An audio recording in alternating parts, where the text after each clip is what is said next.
Hello, gorgeous women of magic on leg. Okay, watching this animation gives me all the feels. I love it so much. Today is a perfect day for this module. I thank you. I actually had someone come and do my makeup today. Never had that, so whole vibe. Feel very different. I was telling Vanessa, do you feel like I look different? She was like, your eye shape looks different. The makeup shade. So feeling very sassy. And today's conversation is a really awesome one because we're going to really talk about the end. And what's beautiful about, thank you. What's beautiful about this course is when we look at the tagline, it says, you be the one or the one who got away. And the part of this that's equally important is that you're the one or you're the one who got away. Like it's either it's perfect as it is, or it's perfect because it's over. And I find that this has been one of the most difficult things for me to make peace with along my journey. And it's the thing that constantly gets tested in wondering whether I'm ready for the next level or not. When I look back along my journey and I think of every heartbreak, every difficult thing along my path, there was always this feeling of, are you proud of the way it ended?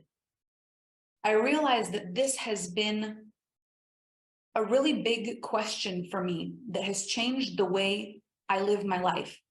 Because a lot of us are very good at beginning things.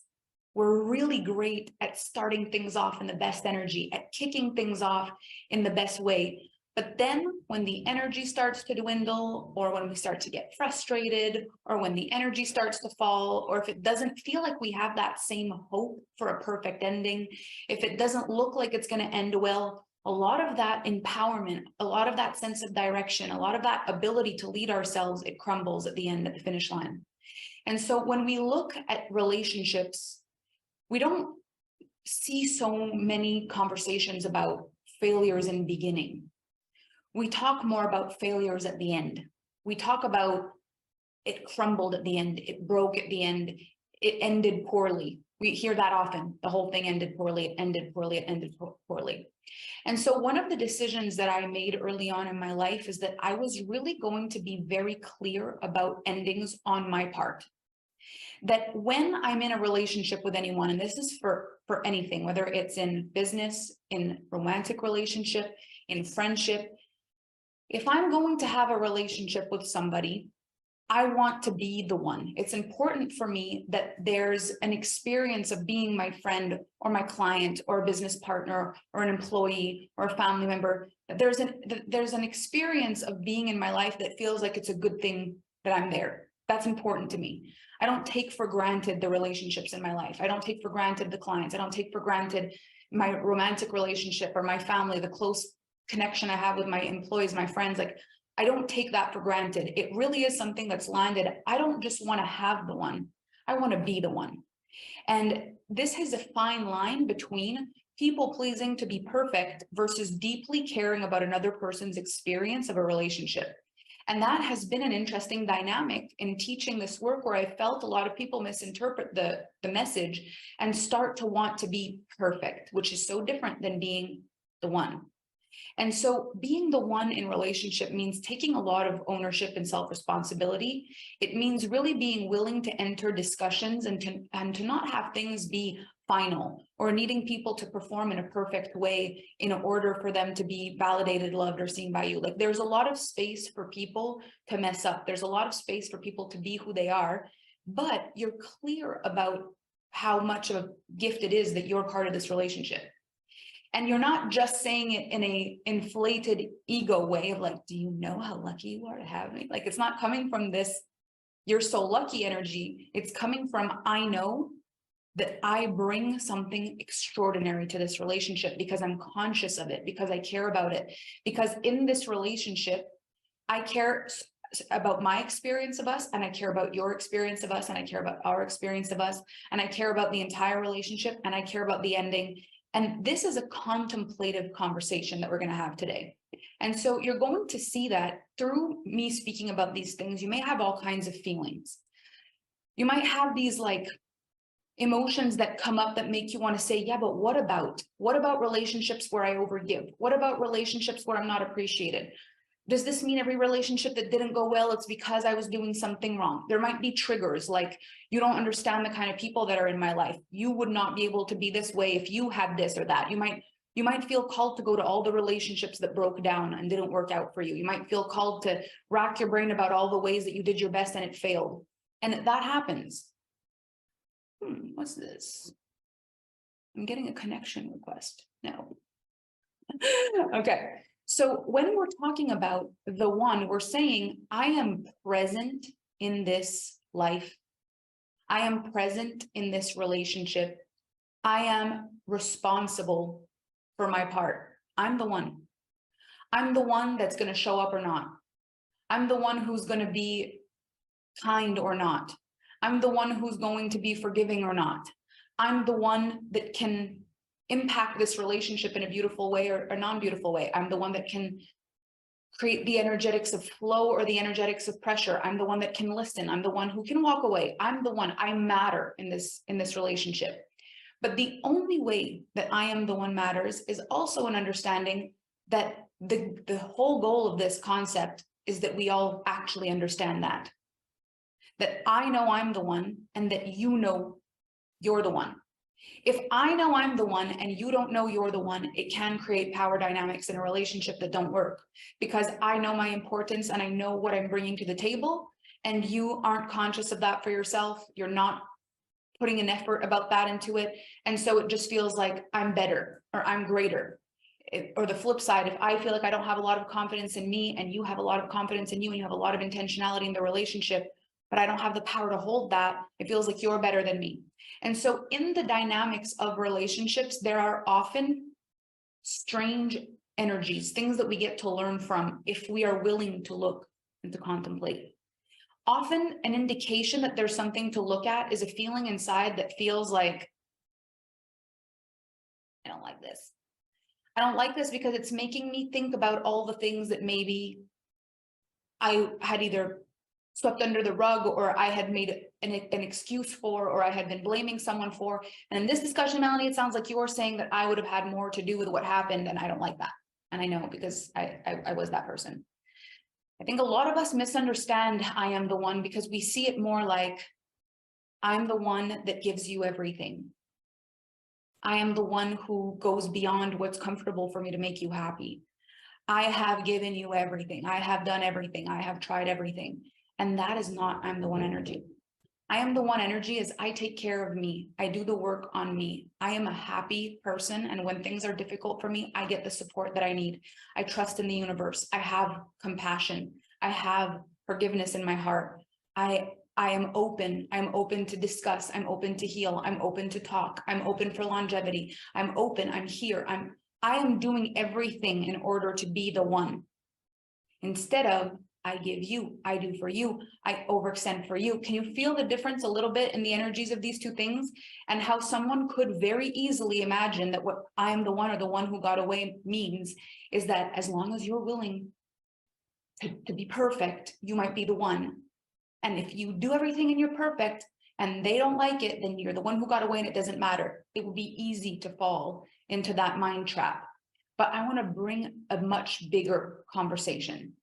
And what happens when you are so dedicated to your own self, your love of yourself, your growth about you, and you're becoming the greatest version that you can, when you're in a relationship and something isn't working, it basically is that you can be in the relationship as long as you feel it is right for you.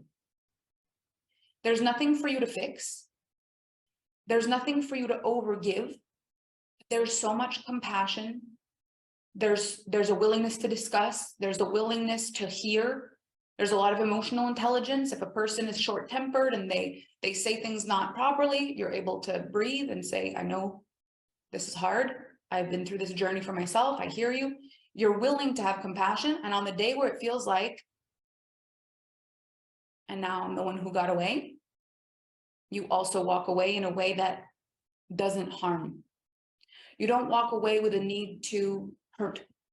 You walk away with a I know that this is not correct for me. And in that moment, you know, you got away. They let you go. And it's so important for us to get to this stage, because if not, what I've found is many people stay in relationships hoping people will realize how valuable they are while they're in the relationship. And in order to achieve that, they overgive in the relationship. Like, let me just show you how much I matter, and let me just give you more, and let me just show you more how much I matter. And then when they overgive to the point of feeling used, feeling not appreciated, or whatever it is that they feel, on the day that they're done, they're mad. And the way that they leave leaves a memory for the person that is left behind. Like, thank God that ended. I'm not left here contemplating, pondering, going, oh no. I'm left here going, good riddance. You're nuts. And that's how a lot of the relationships end. This person is nuts. We got to the end and I really saw their true colors. We got to the end and they were really, this usually happens when we have not fully shown up for ourselves in a relationship, but instead tried to show up so much for the other person in order for them to see how great we are. And when we do that, we actually forget how great we are. In trying to have another person see how great you are, you will lose the fact that you know that you're great. It's in holding space for people that we actually do the greatest things, and in our own journey, in our own inner work, and our own inner healing. And so I don't know if you've ever done this before, but I have stayed in relationships longer than was correct for me because I didn't want the person to have a poor thought of me. Like, I wanted to fix it so that I wouldn't have this like bad karma, or I didn't want to put a boundary down and say, this is not right for me. Like, if I've achieved my completion here, I don't feel correct here and I'm complete. Because if there was a feeling of like, this person is going to think I've abandoned them, or this person is going to think I didn't try enough, or they're going to think that I don't care about them, or they're going to think, and so let me try to fix it so I can say I did everything. But what I've found is in relationships, we don't do everything for someone else. We do everything that we're willing to do. And that is so different. So if has anyone ever said to you, I gave you everything? Have you ever had someone say that to you? And in your mind, you're like, no, you didn't. What do you even mean? And they say this with so much certainty. I gave you everything. The thing in this sentence, when you say to someone, I gave you everything, what you really mean is I gave you everything I had to give, which is very different than I gave you everything you needed. So we often give people everything we think they need. We overgive. We give beyond what's right. We give beyond what's comfortable, thinking if we give enough, we'll fix it. But the thing we give is not necessarily what the person needs or wants. And that's where a lot of the I gave you everything comes from. I feel like I gave you everything even beyond what was correct for me. The person's like, well, I didn't ask you to. I didn't ask you to do that. I didn't ask you to go above and beyond in that way. That's clearly not what I needed if we're here. And so what's been difficult, and especially for people who have a people-pleasing tendency, is to really feel so guilty about giving up or things not working out that you go and you give everything you've got to give, even though it's not landing and it doesn't work. And then you are resentful of everything you've given. And the fact is, the energy when you do that, when you give more than what you wanted, is in hindsight, you have regret for what you've given. And the energy of being the one or the one who got away is then tarnished, because people wonder if you meant any of the things you gave them. If you've ever had the experience of a person telling you, I gave you everything, or I did all this for you, and you know, I did this and I did this, and you're like, so did you not want to do any of those things? I didn't ask you to do those things.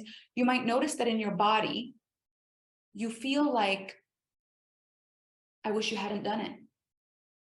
I wish you hadn't given me that thing. I wish you hadn't taken me to that place. I wish you hadn't taken those times and those hours, if you were counting them, if they felt like going above and beyond for me, if that was not your natural want. I wish you hadn't. Have you ever experienced that in a relationship?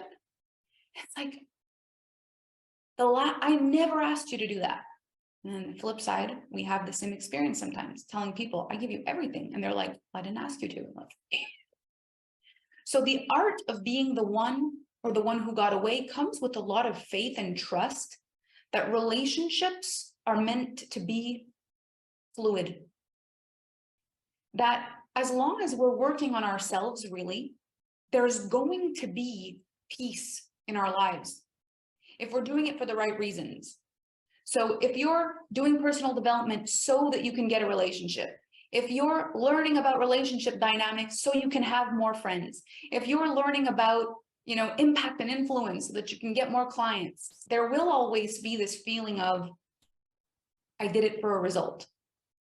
And I found in my life that the greatest results actually come from not chasing results. The greatest results come from curiosity and a wanting to become the greatest version of us for us, and trusting in the energetic match that comes with that in all the areas of our lives. Now, this is extreme wisdom, and it's difficult to stand for whenever we are afraid.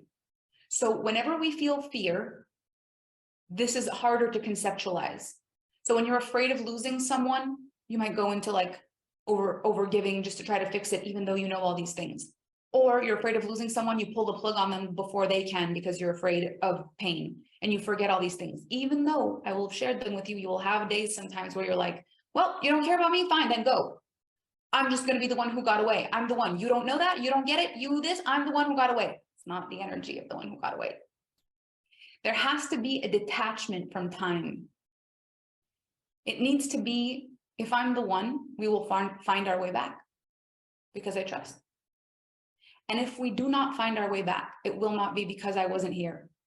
It will not be because I wasn't ready to forgive.